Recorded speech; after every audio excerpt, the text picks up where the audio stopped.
Attention.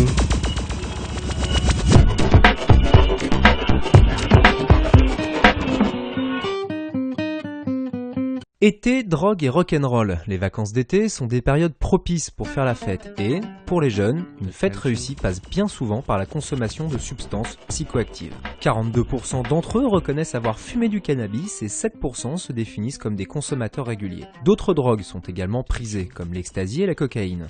Quel attrait revêt la drogue pour les jeunes? Sont-ils conscients des risques? Oui, je pense que l'été c'est propice à la consommation de drogue.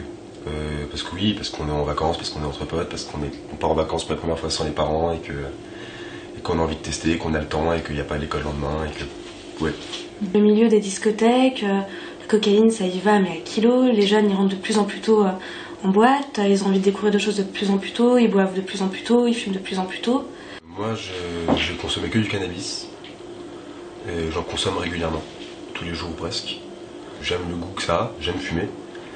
Et puis j'aime les effets que ça procure. J'ai pris que du cannabis. Et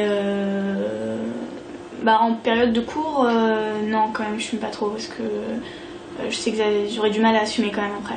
Mais pendant les vacances, depuis les grandes vacances surtout, oui, tous les jours. Soit vous trouvez ça très amusant une fois, c'est magnifique et vous allez plus y goûter, soit vous trouvez ça bon et vous y revenez tous les jours. Donc il y a une dépendance qui s'installe. Faites attention effectivement à pas passer d'une consommation éventuelle à une consommation habituelle. Ça m'a atteint dans le sens où ça a touché des personnes que j'aimais. J'ai perdu quelqu'un de très cher à cause du shit.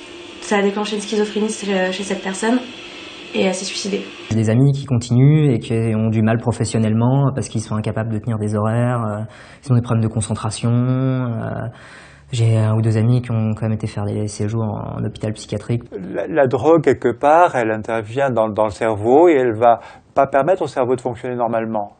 Et c'est là où on peut s'apercevoir que il y a une maladie qui apparaît, des dépressions, des manques de mémoire et des choses plus graves, un décrochage par rapport au réel. La drogue correspond souvent à une phase d'expérimentation dans la vie d'un ado, s'il passe d'une consommation festive à un état de dépendance.